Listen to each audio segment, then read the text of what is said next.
Hello बच्चों, क्या हालचाल। आप सभी का स्वागत है आपके YouTube चैनल पाथवे पे। तो आज हम लोग इलेक्ट्रोस्टैट विद्युत आवेश एवं क्षेत्र का लेक्चर नंबर 3 देखने वाले हैं। तो आज के सेशन में हम लोग देखेंगे आवेश का कुछ गुण हमारा पिछले लेक्चर में रह गया था, तो उसको आज हम लोग देखने वाले हैं। और इसके बाद हम लोग देखेंगे आवेशन, जिसको बोलते हैं हम लोग चार्जिंग।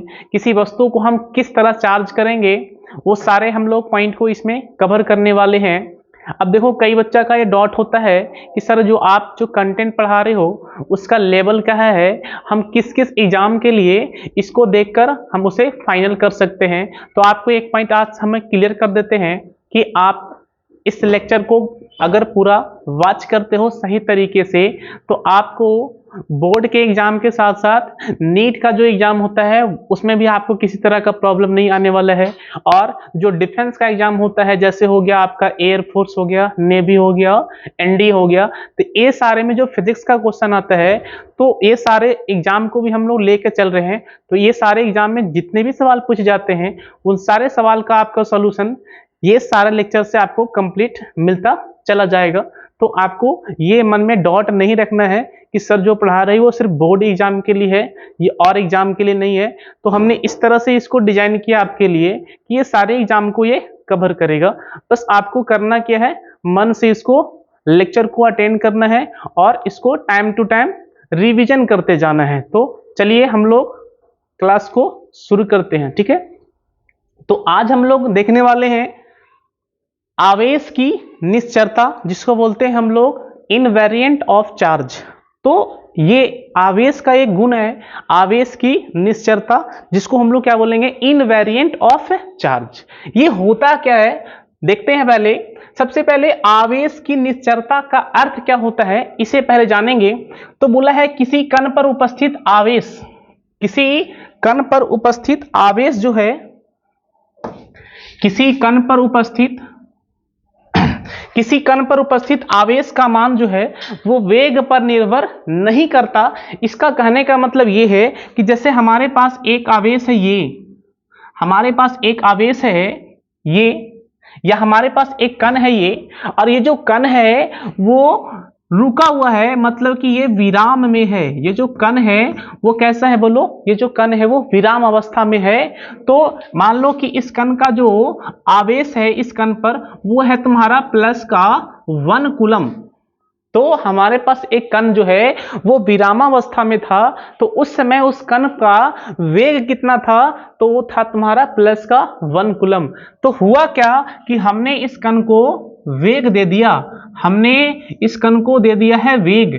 जब हमने इस कण को वेग दे दिया, और कितना वेग हम इस कण को दे दिए बोलो, v वेग दे दिए, तब ये जो कण है हम बोलेंगे ये जो कण है वो गति की अवस्था में आ गया है ना। ये कण किस अवस्था में आ गया है, गति की अवस्था में आ गया है। तो हमने देखा क्या कि इसमें जो आवेश का मात्रक है वो अभी भी कितना है बोलो, प्लस का 1 कूलम।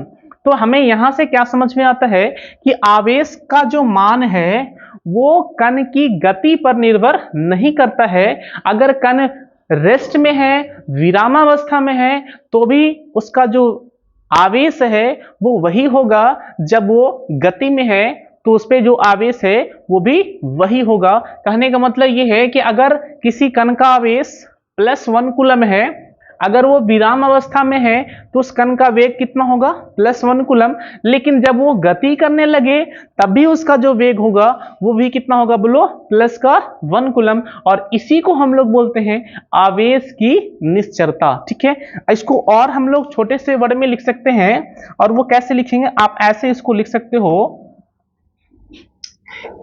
आवेश किसी कण पे जो विराम में होगा वही आपका आवेश होगा जब वो कण गति करेगा, है ना। तो आवेश का मान जो विरामावस्था में होता है वही आवेश का जो मान है वो किस अवस्था में होता है, वो गति की अवस्था में होता है। और इसी को हम लोग बोलते हैं आवेश की निश्चरता। तो आवेश की निश्चरता का मतलब आपके दिमाग में क्या जाना चाहिए, तो हमारे दिमाग में ये जाना चाहिए कि आवेश का जो मान है ना, किसी कण का जो आवेश है वो कण के वेग पर निर्भर नहीं करता। इसका एक सिंपल मोटा मोटी कहानी ये हो गया कि Q जो विराम में होगा वही Q कहाँ होगा बोलो, गति में होगा। ठीक है, चलिए इसको और आगे बढ़ते हैं। ध्यान देना यहाँ पे ये हमें क्या बता रहा है, ये पॉइंट हमें ये बता रहा है कि लगभग प्रकाश के वेग से हमें बात किया जा रहा है प्रकाश का वेग, और प्रकाश का वेग की बात करेंगे तो प्रकाश का वेग होता है 3 लाख। प्रकाश का वेग जो होता है वो कितना होता है बोलो, वो होता है 3 लाख, मतलब कि 3 गुना 10 का पावर 8 मीटर पर सेकेंड। 3 गुना 10 का पावर 8 मीटर पर सेकेंड के वेग से गतिशील कण का द्रव्यमान वेग पर निर्भर करता है ना। तो यहां से हमें क्या पता लग गया है कि अगर आप किसी कण को प्रकाश के वेग के आसपास के वेग से अगर आप उसे फेंकते हो ना, तो उस कण का जो मास है, उस कण का जो द्रव्यमान है वो क्या हो जाता है, बदल जाता है ना। तो उसके लिए आपको करना क्या होगा, जैसे ये मेरे पास एक पेन है और हम चाहते हैं कि इस पेन का जो मास है वो चेंज हो जाए, तो चेंज तभी होगा जब इस पेन को हमें प्रकाश के वेग के आसपास का जो वेग है उस पे फेंकना होगा, तभी इस कण जो पेन का वेग मास है ना वो क्या होगा, बदल जाएगा। अब किस तरह से बदलता है वेग के अनुसार, तो उसके लिए हम लोग एक देखते हैं विशिष्ट आपेक्षिकता के सिद्धांत से। और ये सिद्धांत हमें क्या बताता है, ये सिद्धांत हमें एक फॉर्मूला बताता है, और वो फॉर्मूला क्या है कि m equal to m not under root 1 minus v square बटा c स्क्वायर। तो हमने यहां से लिखा हुआ है m equal to m not under root 1 minus v square बटा में c स्क्वायर, है ना। तो किसी भी कण का जो मास है वेग के साथ किस तरह से बदलता है, किस तरह से चेंज होता है, तो वो इसी फॉर्मूला के अनुसार वो चेंज होता है। अब सबका मतलब जान लो, यहाँ पे m नॉट क्या होता है, तो बोलेंगे m नॉट जो है लिखेंगे जहां m नॉट वस्तु का होता है विराम द्रव्यमान, है ना, या लिख सकते हो आप कण का विराम द्रव्यमान। तो m नॉट क्या है, तो m नॉट जो होता है वो कण का विराम द्रव्यमान होता है। अच्छा, यहां पे और क्या मिला है, हमें v मिला है। v क्या है, तो बोलेंगे v जो है वो कण का वेग है। v क्या है, तो v जो है हमारा वो कण का वेग है। और c क्या है, c जो है वो प्रकाश का वेग है। और प्रकाश का वेग कितना होता है, आप सभी को पता है, प्रकाश का वेग जो होता है वो होता है 3 गुना 10 का पावर 8 मीटर पर सेकेंड, है ना। तो प्रकाश का वेग होता है 3 गुना 10 का पावर 8 मीटर पर सेकेंड, है ना। तो ये अच्छा, ये m क्या है, ये जो m है हमारा वो है हमारा जब कण गति में होगा तब उसका मास कितना होगा बोलो, m होगा। तो m equal to m not by under root 1 minus v square बटा में c स्क्वायर, है ना। तो इसी फॉर्मूले के अनुसार जो है वो कण का जो द्रव्यमान है वो वेग के साथ में बदलता रहता है ना। m नॉट कण का विराम द्रव्यमान होता है, v क्या होता है, कण का वेग होता है, और c क्या होता है, वो होता है प्रकाश का वेग, और जिसका मान कितना है 3 गुना 10 का पावर 8 मीटर पर सेकेंड, या इसी को आप बोल सकते हो 3 लाख किलोमीटर पर सेकेंड। ठीक है, तो हमने इस स्लाइड में सिर्फ किसको देखे हैं, इस स्लाइड में हमने देखा है आवेश की निश्चरता। तो आवेश की निश्चरता क्या है, तो हम बोलेंगे कि किसी भी कण पे जो आवेश की मात्रा है वो उसके वेग पर निर्भर नहीं करता है, और इसी को हम क्या बोलते हैं, आवेश की निश्चरता, है ना। लेकिन कण का द्रव्यमान जो है वो उसके वेग पर निर्भर करता है। अब वेग पर निर्भर कब करेगा, जब हम उस कण को प्रकाश के वेग के आसपास के वेग से अगर फेंकते हैं तब वो उसका जो मास है वो बदलते जाएगा, है ना। और किस फॉर्मूले से बदलेगा, तो वो फॉर्मूला है हमारा m equal to m not by under root 1 minus v square बटा में c स्क्वायर।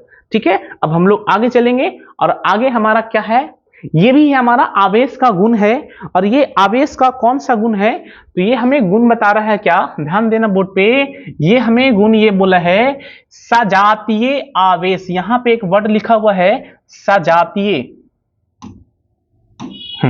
यहां पे एक वर्ड है सजातीय आवेशों में प्रतिकर्षण एवं विजातीय आवेशों में आकर्षण पाया जाता है ना।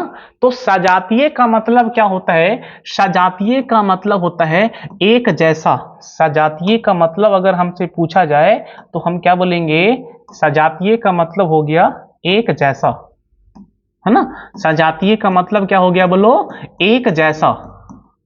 और विजातीय का मतलब क्या हो गया? तो बोलेंगे विजातीय का मतलब हो गया अलग अलग। तो सजातीय का मतलब एक जैसा और विजातीय का मतलब क्या होता है? अलग अलग।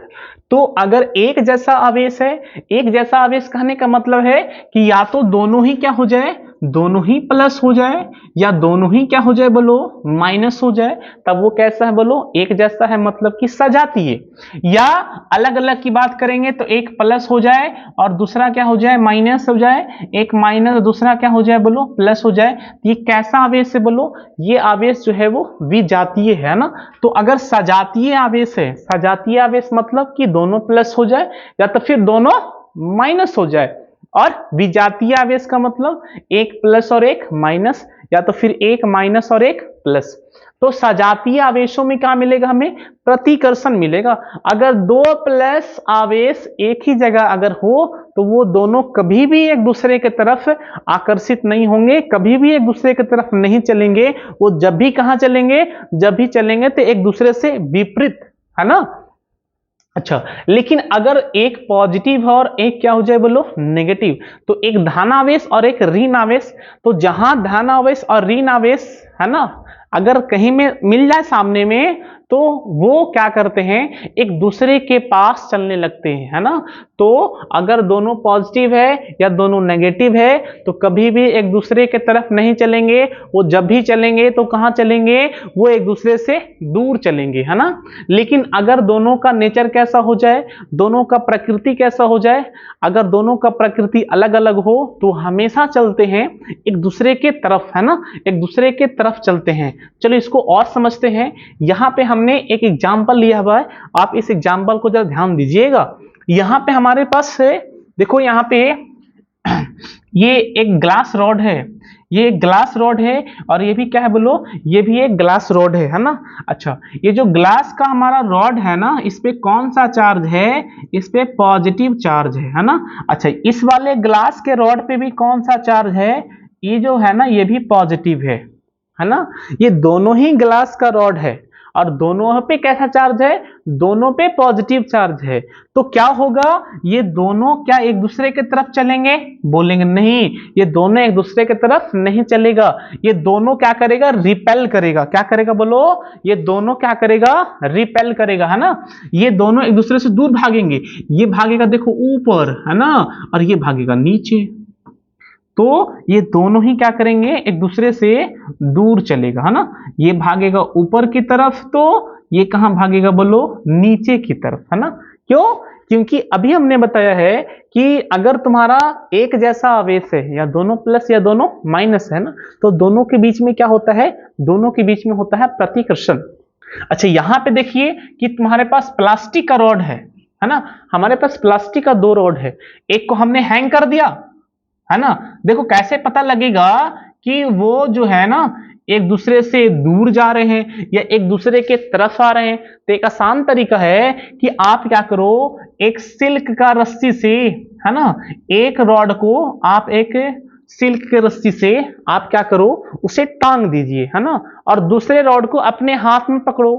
अब ये इस रॉड पे भी क्या है? पॉजिटिव है, और ये जो मेरे हाथ में उसमें भी क्या है? पॉजिटिव है। आप इसको जैसे ही इसके पास लेके जाइएगा, है ना, तो इसको तो हम ही पकड़े हैं, लेकिन ये फ्री है घूमने के लिए क्योंकि ये रस्सी से टंगा हुआ है। तो जैसे ही आप इसके पास लेके जाइएगा तो ये भाई साहब क्या करेगा? ये मुड़ जाएगा, है ना। किधर मुड़ जाएगा बोलो? ऊपर की तरफ, मतलब इससे दूर जाएगा। तुम इसके जितना पास जाएगा ये उतना ही तुमसे क्या भागेगा बोलो? दूर भागेगा। तो यहां से क्या समझ में आ रहा है कि दोनों का नेचर सेम है और इसीलिए ये दोनों एक दूसरे के पास नहीं आ रहे हैं। सेम कहानी हमें यहां पर भी देखने के लिए मिलता है कि प्लास्टिक की रॉड है, उसको हमने टांग दिया है और एक प्लास्टिक का जो रॉड है अपने हाथ में ले लिया है। अच्छा अच्छा, इस प्लास्टिक के रॉड पे कौन सा चार्ज है? इस प्लास्टिक के रॉड पे नेगेटिव चार्ज है। इस पे कौन सा चार्ज है? इस पे नेगेटिव चार्ज है। तो जैसे ही आप इसको इसके पास लेके जाइएगा तो क्या होगा? ये इससे दूर भागेगा। कहां भागेगा बोलो? इससे दूर भागेगा। अच्छा, एक और एग्जांपल हमने लिया है कि एक ग्लास का रॉड है, मतलब कि इस पे पॉजिटिव चार्ज, ग्लास का रॉड है मतलब कि पॉजिटिव चार्ज, और ये प्लास्टिक का रॉड है मतलब कि नेगेटिव चार्ज। तो ग्लास का रॉड है तो पॉजिटिव चार्ज है, और प्लास्टिक का रॉड है मतलब कि नेगेटिव चार्ज है। और ये जो ग्लास का रॉड है वो तो हमारा टंगा हुआ है, लेकिन ये प्लास्टिक का जो रॉड है वो हमने अपने हाथ में पकड़ लिया। और क्या कीजिए, आप इसको पास लेके जाइए, है ना। तो ये तो फिक्स है, ये आप जो पकड़े हो वो तो फिक्स है, लेकिन ये जो भाई साहब है ये घूम सकता है ना। अब ये घूम सकता है, तो हमने जैसे ही इसके पास लेके गया है तो हमने क्या देखा कि हम दूर ही हैं, लेकिन ये क्या हो रहा है? उसके तरफ आ रहा है ना। हम इस रॉड को यहीं पे रखे हैं, लेकिन ये जो रॉड है ना ये ऑटोमेटिक अपने आप जो है वो किसके तरफ जा रहा है बोलो? ये जा रहा है प्लास्टिक के रॉड की तरफ। ये ऐसा क्यों हो रहा है? ये ऐसा इसलिए हो रहा है क्योंकि प्लास्टिक का जो रॉड है उस पर नेगेटिव चार्ज है, और जो ग्लास का रॉड है उस पे पॉजिटिव चार्ज है।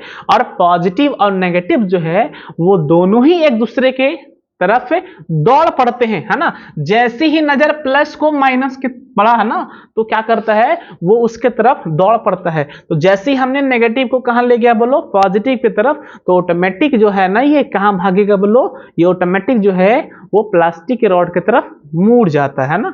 अच्छा, यहां भी देखो आपने कि हमने क्या किया है कि ये भी नेगेटिव है और ये भी नेगेटिव है ना। ये दोनों ही के दोनों क्या है बोलो? नेगेटिव है। तो दोनों के क्या किया हमने? एक ही दो रस्सी से दोनों को एक ही पॉइंट पे हमने फिक्स कर दिया। देखो यहां पे हमने दोनों को फिक्स कर दिया, लेकिन हुआ क्या? ये दोनों को हमने एक जगह फिक्स किया, है ना, लेकिन दोनों को तो एक जगह रहना चाहिए, लेकिन ऐसा नहीं होता। देखो नेगेटिव इधर है और ये नेगेटिव इधर है। अच्छा, यहां भी क्या हो रहा है कि हमने दो पॉजिटिव चार्ज को टांग दिया है ना, और दोनों को एक ही पॉइंट पे टांगा है। एक ही पॉइंट पे दोनों को हमने टांग दिया है, लेकिन देखो दोनों ही एक दूसरे से दूर है। लेकिन तीसरे वाला कंडीशन में अगर ध्यान से देखो कि यहां पे एक पॉजिटिव है और एक नेगेटिव है, और पॉजिटिव और नेगेटिव यहां पे दोनों ही नेगेटिव है। यहां पे ये पॉजिटिव है और ये भी पॉजिटिव है, यहां पे ये नेगेटिव और यहां पे ये पॉजिटिव है। तो ध्यान से देखना कि नेगेटिव और पॉजिटिव को जो हमने टांगा है वो दूरी पे टांगा। देखो एक कोने पे टांगा, दूसरा उस कोने पे टांगा है नहीं, लेकिन जैसे ही देखा ये पॉजिटिव किसको बोलो? नेगेटिव के, तो ये ऑटोमेटिक जो है ना उसके तरफ क्या हो गया? दौड़ने लगा, है ना। तो इधर से दौड़ा, ये इधर से दौड़ा। देखो ऐसा फिगर आपको बन जाएगा, है ना। लेकिन जब देखो दो नेगेटिव चार्ज को एक ही पॉइंट पे हमने टांगा तो कभी नहीं मिला। यहां पे दो पॉजिटिव चार्ज को एक ही पॉइंट पे टांगे, फिर भी वो नहीं मिला। लेकिन यहां पे एक पॉजिटिव और एक नेगेटिव को अलग अलग हमने टांग दिया है, तो क्या हुआ है? ये दोनों ही अपने एक दूसरे की तरफ चलने लगे। तो यहां से हमें क्या समझ में आता है कि अगर एक जैसा आवेश है तो वो क्या होता है? एक दूसरे की तरफ नहीं आएंगे, मतलब एक दूसरे से दूर जाएगा। इसका मतलब यहां पे होगा प्रतिकर्षण। अगर दो आवेश दोनों का नेचर कैसा हो जाए बोलो? विपरीत हो जाए, तो कभी भी वो एक दूसरे की तरफ नहीं जाएंगे, नहीं, वो हमेशा एक दूसरे की तरफ जाएंगे। तो इसका मतलब यहां पे क्या हो रहा है बोलो? आकर्षण, है ना। तो याद रखिएगा, सजातीय आवेश में क्या होता है? प्रतिकर्षण, और विजातीय आवेश में क्या होता है? आकर्षण। ठीक है, चलो आगे चलते हैं। नेक्स्ट हमारा है आवेश द्रव्यमान में संबंध। अब हमें समझना है कि आवेश और द्रव्यमान में क्या होता है संबंध, क्या होता है रिलेशन। तो हमें रिलेशन को समझना है। ध्यान दीजिएगा, बोला हम जानते हैं कि किसी वस्तु से इलेक्ट्रॉन बाहर निकलने पर वस्तु जो है वो धनावेशित हो जाता है। अगर आप किसी वस्तु से इलेक्ट्रॉन को बाहर निकलिएगा तो वो वस्तु क्या हो जाएगा? वो वस्तु जो है वो धनावेशित हो जाएगा। लेकिन अगर हम वस्तु पे इलेक्ट्रॉन को आरोपित कर दें, है ना, आरोपित करने पर, यहां पे लिख देना, आरोपित करने पर वस्तु जो है हमारा वो कैसा हो जाता है? वो ऋणावेशित हो जाता है। अर्थात इलेक्ट्रॉन स्थानांतरण से ही वस्तु आवेशित होती है। तो हमें क्या समझ में आया कि अगर हम किसी वस्तु से इलेक्ट्रॉन को निकाल दें, है ना, तो उस जो वस्तु है वो कैसा हो जाता है, वो धनावेशित हो जाता है। लेकिन जब हम उस वस्तु पे इलेक्ट्रॉन आरोपित कर देते हैं तो वो वस्तु जो है वो कैसा हो जाता है, वो ऋणावेशित हो जाता है। तो यहां से क्या समझ में आ रहा है, यहां से आपको क्या दिख रहा है कि ये जो धनावेशित और ऋणावेशित जो हो रहा है वो किसके कारण हो रहा है, तो वो इलेक्ट्रॉन के आने और जाने के कारण, मतलब कि इलेक्ट्रॉन के स्थानांतरण के कारण। तो इलेक्ट्रॉन के स्थानांतरण से ही जो है वस्तु जो होता है वो क्या हो जाता है, आवेशित हो जाता है, चार्ज हो जाता है ना। अब ध्यान दीजिए कि इलेक्ट्रॉन का द्रव्यमान होने के कारण इलेक्ट्रॉन स्थानांतरण के साथ द्रव्यमान का भी स्थानांतरण हो जाता है। जैसे मान लो कि मेरा वेट अगर 60 kg है, तो अगर मान लो हम कहीं पे चले जाते हैं, जैसे मान लो हम किसी कार पे बैठे, तो कार का जो वजन है वो पहले की तुलना में 60 kg बढ़ जाएगा, है ना। क्यों बढ़ जाएगा, क्योंकि हमारा जो मास था वो कितना था, 60 kg, और हम कहां जाके बैठ गए हैं, कार में। तो कार का जो मास है वो पहले की तुलना में 60 kg बढ़ जाएगा। क्यों, क्योंकि आप अगर कहीं पे जाते हो तो आपके साथ आपका मास भी जाएगा। इसका मतलब है कि इलेक्ट्रॉन अगर किसी पे आता है तो अपना मास तो छोड़कर नहीं आएगा, वो अपना मास भी उसके साथ साथ आएगा। इसका मतलब है कि इलेक्ट्रॉन आएगा मतलब कि मास आएगा, है ना। और इलेक्ट्रॉन अगर उससे जाता है तो मास उससे चला जाएगा, है ना। तो इलेक्ट्रॉन का द्रव्यमान होने के कारण, इलेक्ट्रॉन स्थानांतरण के कारण क्या होता है, मास का भी स्थानांतरण हो जाता है। अब जरा ध्यान दो, यहाँ पे हमने यहाँ पे एक फिगर बनाया है, ये क्या है, जरा देखिए, ऐसे कर लो। ये एक कण है जिसका मास है कैपिटल M।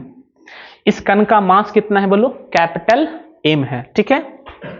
अब ध्यान देना, ये कण है ना, इसका मास कितना है, कैपिटल M। अब हमने क्या किया है, इसी कण पे हमने क्या किया, इलेक्ट्रॉन को आरोपित किया। जब इस कण पे इलेक्ट्रॉन को आरोपित कीजिएगा तब इस कण का जो मास है वो बढ़ जाएगा। तो बढ़ जाएगा तब पहले जितना था तो रहेगा। तो पहले कितना था, बोलो, पहले तो कैपिटल M था। अब मान लो कि इलेक्ट्रॉन आएगा तो मास बढ़ेगा, तो मास बढ़ेगा तब इसका मास जो बढ़ा है वो बढ़ा है डेल्टा M। इसका मास कितना बढ़ा है, बोलो, डेल्टा M मास जो है वो बढ़ गया है। तो अब इसका मास कितना हो जाएगा, तो बोलेंगे M प्लस डेल्टा M हो जाएगा। अब जरा ध्यान दीजिए, अब हमने क्या की, कण से इलेक्ट्रॉन को निकाले।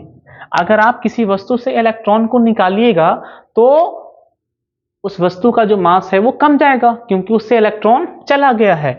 तो पहले तो मास जितना था तो वो तो रहना चाहिए।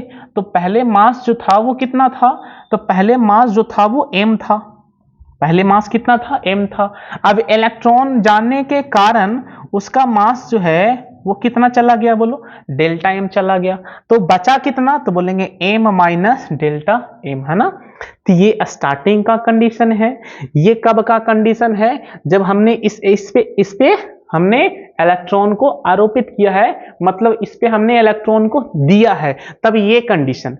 अब इससे इलेक्ट्रॉन को निकाल लीजिएगा तब ये कंडीशन, है ना। तो ये हो गया M, ये हो गया M प्लस डेल्टा M, ये हो गया तुम्हारा M माइनस डेल्टा M। अब यहां से एक और पॉइंट समझो, ये कहानी कब है, जब इससे इलेक्ट्रॉन निकाला गया। जब इससे इलेक्ट्रॉन निकाला गया तो इस पे कौन सा चार्ज होगा, तो इस पे पॉजिटिव चार्ज होगा। कौन सा चार्ज होगा, बोलो, पॉजिटिव चार्ज।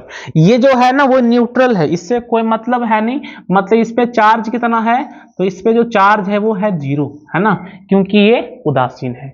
अच्छा, ये कहानी कब होता है, जब उस पे इलेक्ट्रॉन आता है। तो इलेक्ट्रॉन आता है, इसका मतलब उस पे कौन सा चार्ज आएगा, बोलो, उस पे आएगा नेगेटिव चार्ज, है ना।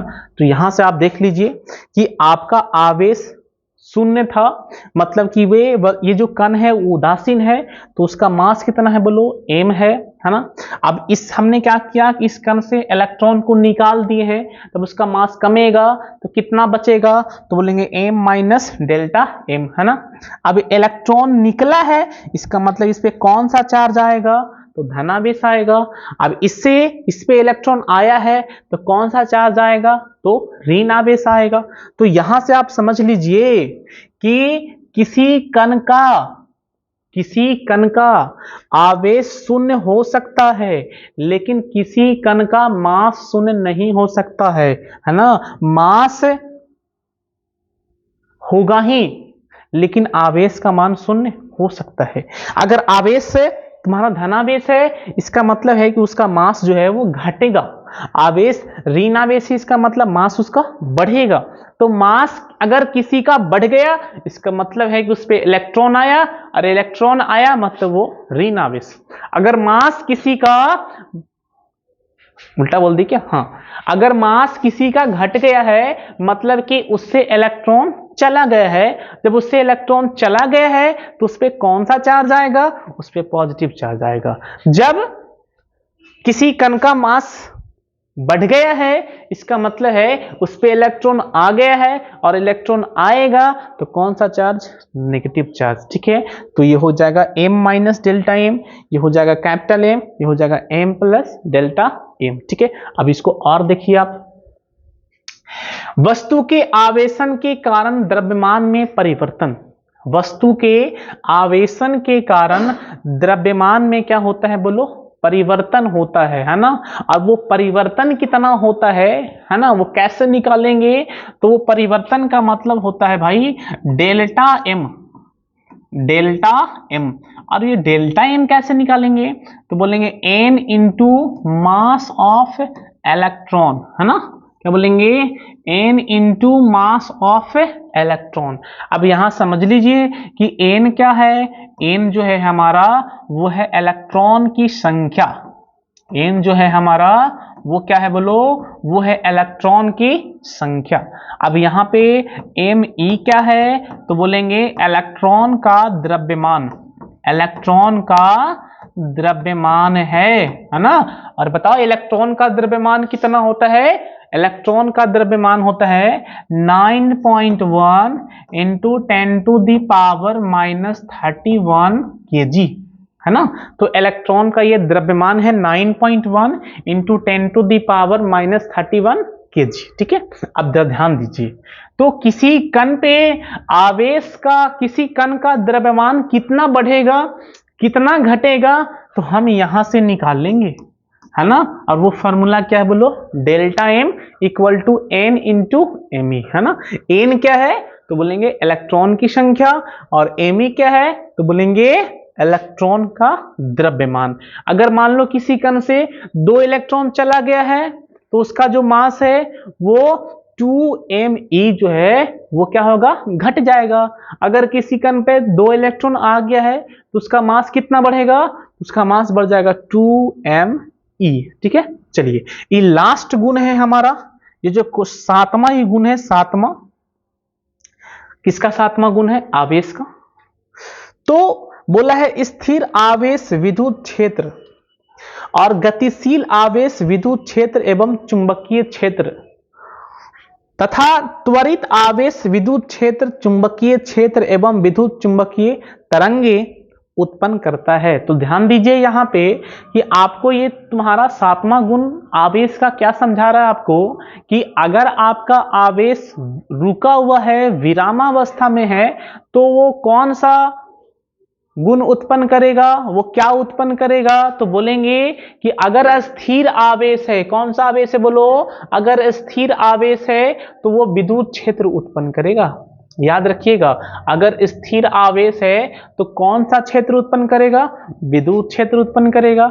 लेकिन अगर आवेश क्या करने लगे, गतिशील हो, मतलब कि गति करने लगे, अगर आवेश आपका गति करने लगे तो वो विद्युत क्षेत्र के साथ साथ चुंबकीय क्षेत्र भी उत्पन्न करता है। ध्यान देना है कि अगर आवेश आपका गति करने लगे तो विद्युत क्षेत्र के साथ साथ चुंबकीय क्षेत्र भी उत्पन्न करता है। लेकिन अगर आवेश मेरा हो जाए कैसा, बोलो, त्वरित आवेश, है ना। अब मेरा जो आवेश है वो कैसा गति कर रहा है, बोलो, त्वरित गति कर रहा है, मतलब कि इस पे त्वरण हो गया, है ना, मतलब उसके पास त्वरण आ गया है, मतलब उसका जो वेग है वो लगातार चेंज हो रहा है। तो वो क्या क्या उत्पन्न करेगा, तो विद्युत क्षेत्र करेगा, चुंबकीय क्षेत्र करेगा, विद्युत चुंबकीय तरंग भी उत्पन्न करेगा। तो याद रखिएगा, अगर आवेश शून्य है, अगर आवेश जो है वो विरामावस्था में है तो वो विद्युत क्षेत्र, अगर आवेश गति की अवस्था में है तो विद्युत क्षेत्र और चुंबकीय क्षेत्र, अगर आवेश त्वरित अवस्था में है तो विद्युत क्षेत्र, चुंबकीय क्षेत्र और विद्युत चुंबकीय तरंगे, है ना, ये तीनों उत्पन्न करता है। ठीक है, चलिए अब आगे हम लोग चलेंगे, और आगे क्या है हमारा ये। अब नेक्स्ट जो हमारा है वो है आवेशन, है ना, ये आवेशन जिसको हम लोग बोलते हैं चार्जिंग। अब ये आवेशन क्या होता है इसके बारे में जानेंगे। जरा ध्यान दीजिए यहाँ पे कि बोला है किसी वस्तु पर आवेश प्रकट करने की प्रक्रिया, किसी वस्तु पर आवेश प्रकट करने की प्रक्रिया को हम लोग बोलते हैं आवेशन।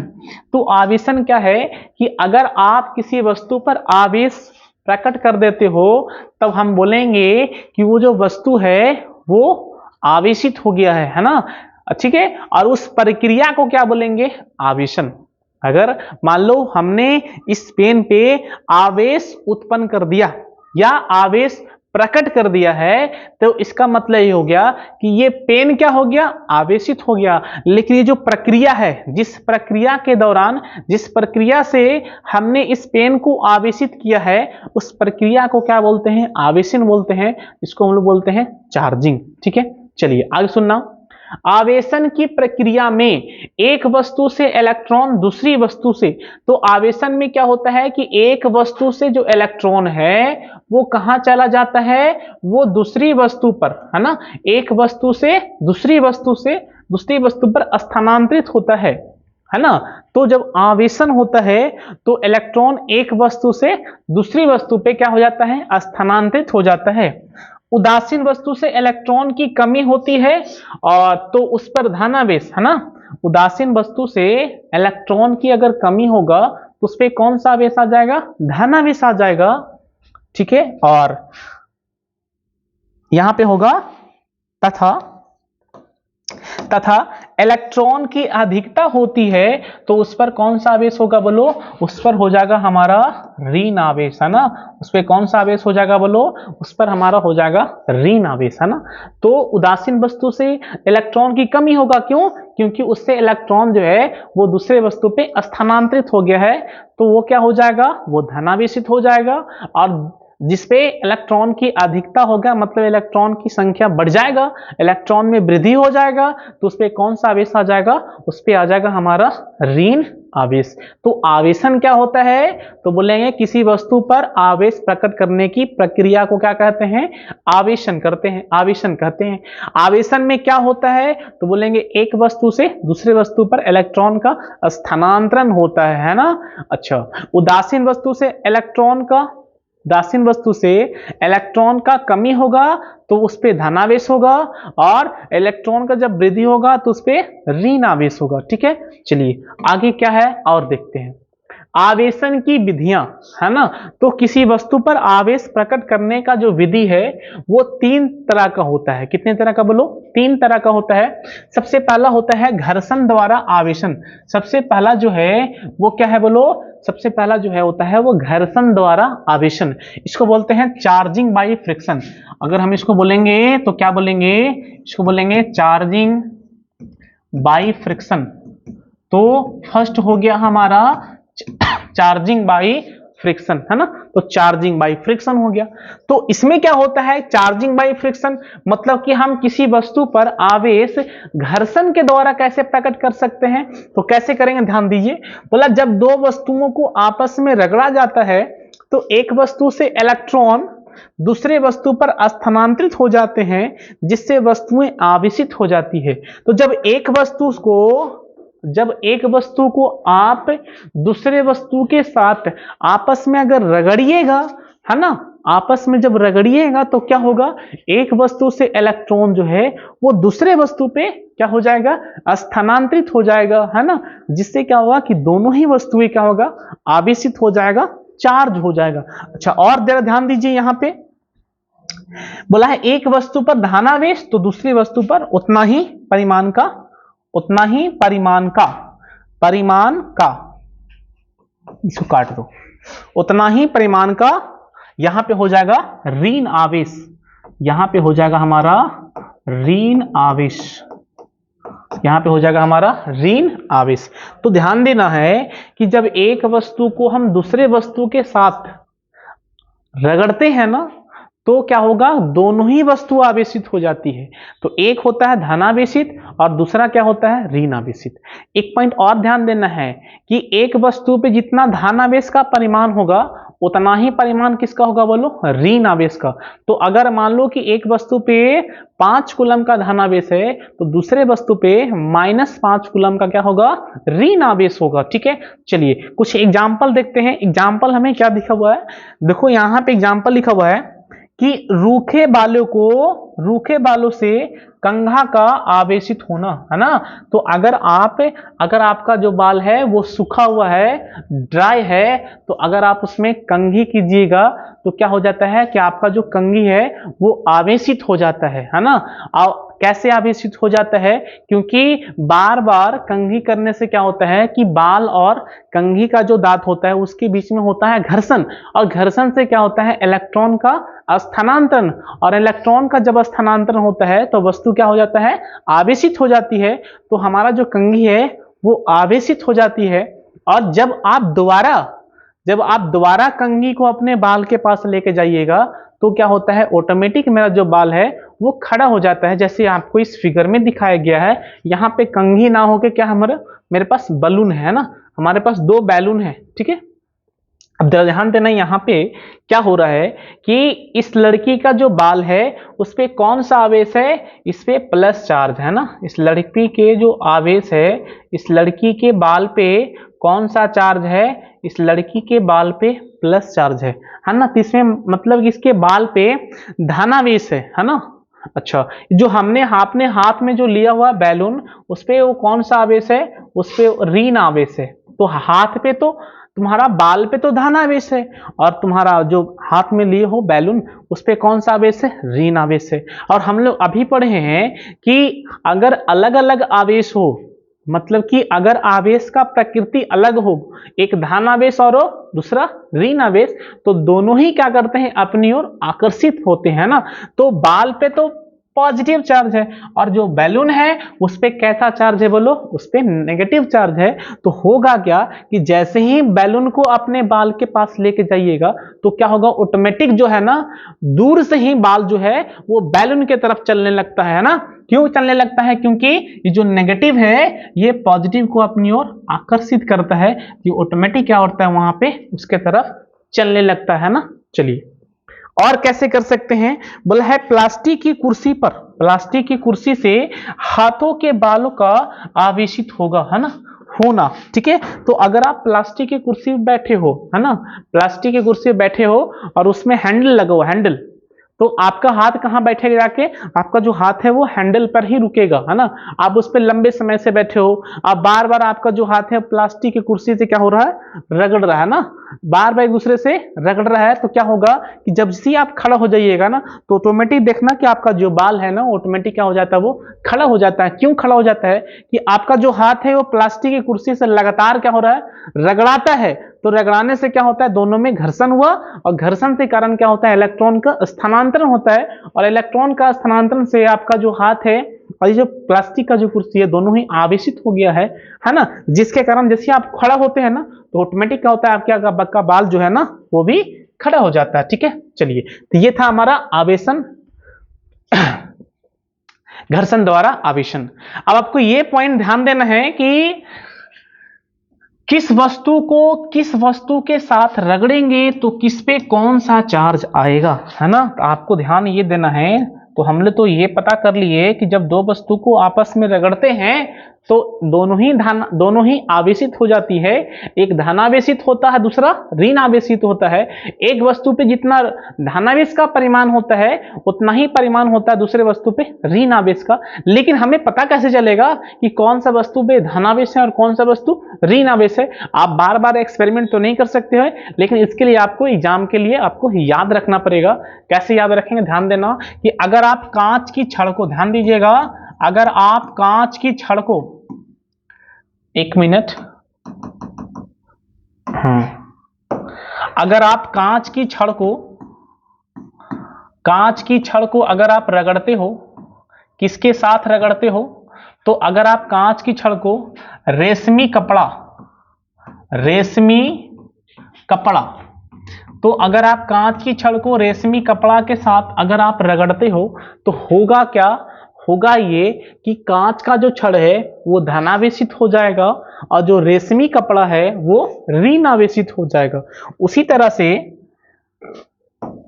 तरह से अगर आप बिल्ली की खाल को, ध्यान दीजिए, अगर आप बिल्ली की खाल को किससे रगड़ना है?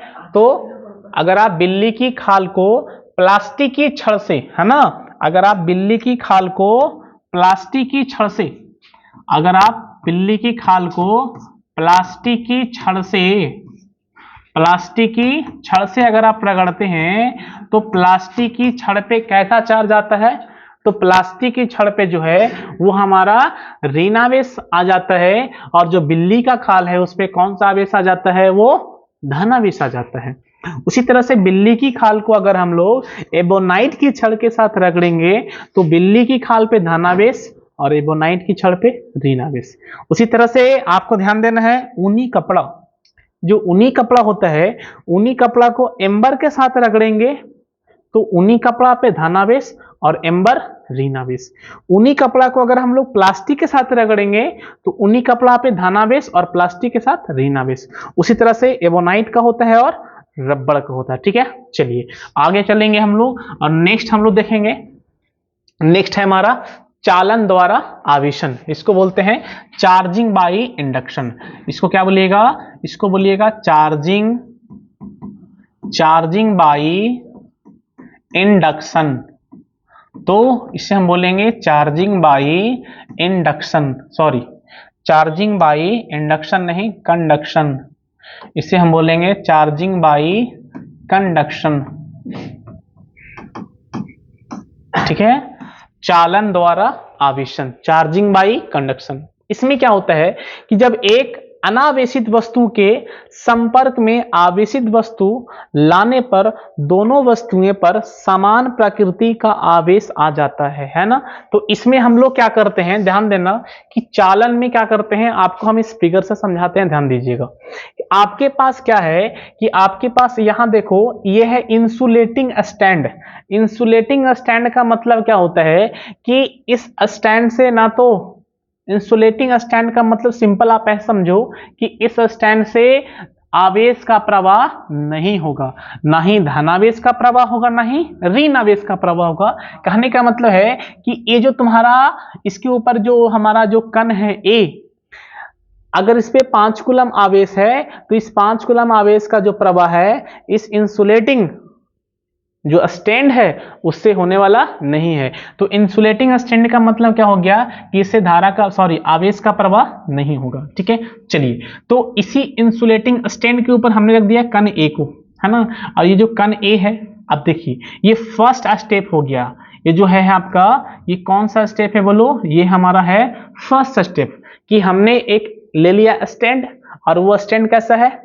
इंसुलेटिंग। और इसके ऊपर क्या किए हम लोग? एक कण रख दिए जिसका नाम क्या है? ए। अब ध्यान देना, क्या बताओ इस कण पे कोई आवेश है? बोलेंगे इस कण पे आवेश है, लेकिन टोटल आवेश, कुल आवेश इस पे क्या है बोलो? शून्य है ना। ऐसा नहीं कि इस कण पे आवेश नहीं है, कण पे आवेश है लेकिन कुल आवेश कितना है? शून्य है। अब अगले स्टेप में आपको करना क्या, ध्यान दीजिएगा। अगले स्टेप में हमें क्या करना है कि इस ए के पास हमें लाना है एक रॉड को, और वो रॉड किसका है बोलो? एबोनाइट। ये जो रॉड है वो रॉड किसका है बोलो? एबोनाइट। तो अगर आप उस कण के पास एबोनाइट के रॉड को लेके जाइएगा तो ये जो एबोनाइट का रॉड है इस पे नेगेटिव चार्ज है। कौन सा चार्ज है बोलो? इस पे नेगेटिव चार्ज है। तो हमने जो एबोनाइट का जो रॉड है ना, उस पे नेगेटिव चार्ज है, और उस रॉड को हमने कहां लेके गया बोलो? ए के पास, कण ए के पास, है ना। तो आप देखो कि रॉड पे तो नेगेटिव चार्ज है। अब ये जो कण ए था इस पे कुल आवेश शून्य था, मतलब कि जितना धन आवेश था उतना ही ऋण आवेश है। तो जैसे ही आप एवोनाइट का जो रॉड है ना इस कण ए के संपर्क में लेके आइएगा तो होगा क्या कि ये है ऋण आवेश। क्या है बोलो? ऋण आवेश। और ऋण आवेश क्या करता है?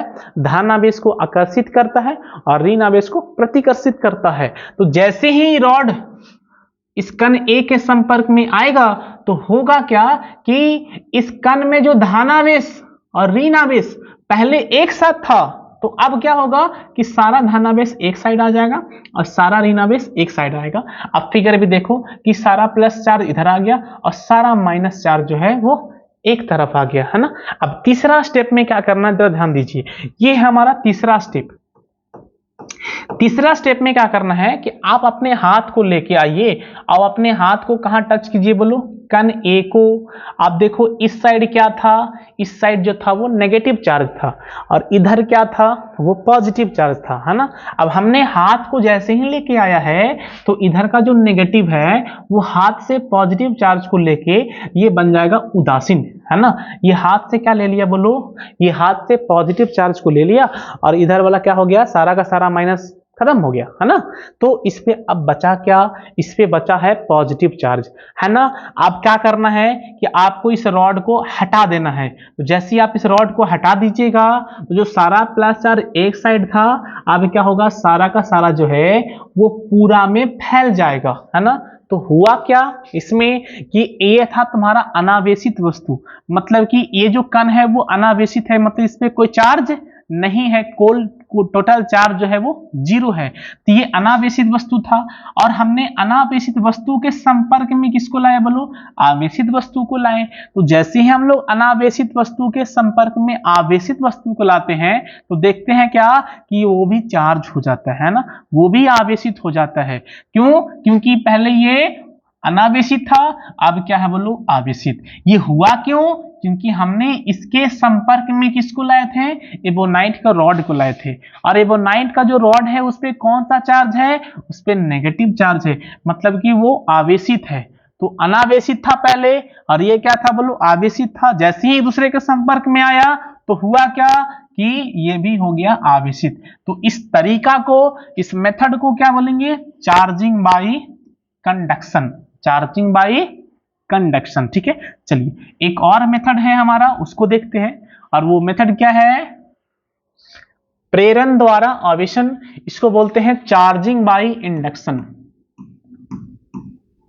इसको बोलेंगे charging by induction. Charging by induction. तो प्रेरण द्वारा आवेशन मतलब कि चार्जिंग बाई इंडक्शन। अब इसमें क्या होता है, ये कैसे करते हैं तो जरा ध्यान दीजिए। यहाँ पे वह प्रक्रिया जिसमें एक आवेशित वस्तु द्वारा अनावेशित वस्तु को बिना स्पर्श किए, ये लाइन जरा ध्यान देना, बिना स्पर्श किए, उसमें क्या कर रहे थे हम लोग? चालन में स्पर्श कर रहे थे। यहां पे बिना स्पर्श किए, बिना स्पर्श किए हम लोग क्या कर देंगे?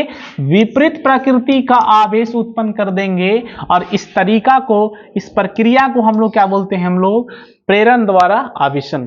तो जब एक आवेशित वस्तु को जब एक अनावेशित वस्तु को संपर्क में नहीं, जब एक अनावेशित वस्तु के पास, है ना, आवेशित वस्तु को लाएंगे, है ना, तो जो अनावेशित वस्तु था वो भी क्या हो जाएगा? आवेशित हो जाएगा। और ये जो प्रक्रिया है उसको बोलते हैं हम लोग प्रेरण द्वारा आवेशन, ठीक है। अब इसको समझेंगे, फिगर से ध्यान देना यहाँ पे।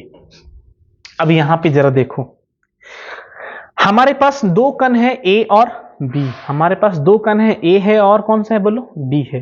अब ये दोनों ही पहले क्या था बोलो? ये दोनों का दोनों कण जो है वो कैसा है? ये दोनों का दोनों कण जो है वो अनावेशित है, मतलब कि इस पे कोई आवेश नहीं है। ये दोनों कण जो है वो उदासीन है, ए भी उदासीन है और बी भी उदासीन है। अब देखो अगला स्टेप में आपको करना क्या है कि इसके पास एक रॉड को लेके आना है और इस रॉड पे कैसा आवेश है बोलो? इस रॉड पे धन आवेश है। इस रॉड पे जो आवेश है वो कैसा आवेश है बोलो, इस रॉड पे धन आवेश है। तो हमने क्या किया है कि इसके पास एक धन आवेश को लेकर आए हैं, इसको टच नहीं कराना है, आपको इसको दूर रखना है लेकिन पास में, है ना। देखो यहाँ पे ये एक दूसरे से डिस्टेंस पे है, दूरी पे है, टच नहीं किया हुआ है। तो जैसे ही आप इसको इसके पास लेके जाइएगा तो होगा क्या कि इस पे पॉजिटिव भी है और नेगेटिव भी है ना। तो हमने किसको लेके आया बोलो, धनावेश। और धनावेश जो होता है वो ऋण आवेश को आकर्षित करता है और धनावेश को प्रतिकर्षित करता है। तो होगा क्या कि जैसे आप रॉड को इसके पास लेके आइएगा तो ये सारा ऋणावेश को अपनी ओर खींच लेगा और जो सारा धनावेश है उसको अपने से कहां कर देगा बोलो, दूर कर देगा। तो ये हमारा दूसरा स्टेप है। अब हम लोग और तीसरे स्टेप में क्या करेंगे, जरा ध्यान दीजिएगा। ऐसा करते ही आप इस रॉड को यहां फिक्स कर दीजिएगा। रॉड में आपको कहीं घसकाना नहीं है, क्योंकि जैसे ही रॉड को आप घसका दीजिएगा तो फिर ये दोनों आपस में मिल जाएगा, है ना। आपको इस रॉड को यहीं फिक्स कर देना है, क्योंकि ये दोनों अलग तभी हुआ है जब इस रॉड को हमने इसके पास लेके आया, है ना।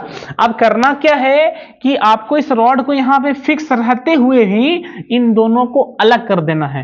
तो रॉड हमारा यहीं पे था और हमने क्या किया, इन दोनों को अलग कर दिए। देखो इन दोनों को अलग कर दिए तो हुआ क्या कि ए पे खाली ऋणावेश रह गया है और बी पे क्या रह गया बोलो, धनावेश रह गया है। और अगला स्टेप में क्या कीजिए, आप इस रॉड को हटा दीजिए, है ना। अब रॉड को हटा भी देंगे तो कोई फर्क पड़ने वाला नहीं है, क्योंकि अब ए और बी जो है वो एक दूसरे से अलग हो गया है।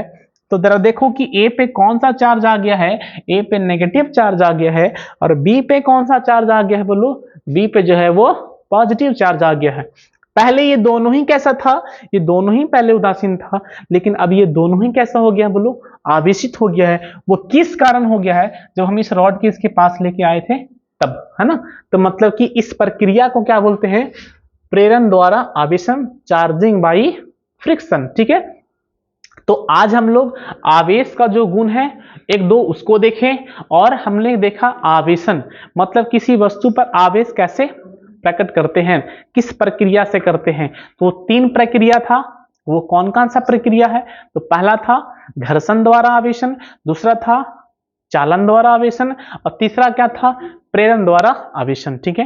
तो अगले हम लोग लेक्चर में क्या देखेंगे, कूलाम का नियम देखेंगे और उस पे कुछ न्यूमेरिकल देखेंगे, ठीक है।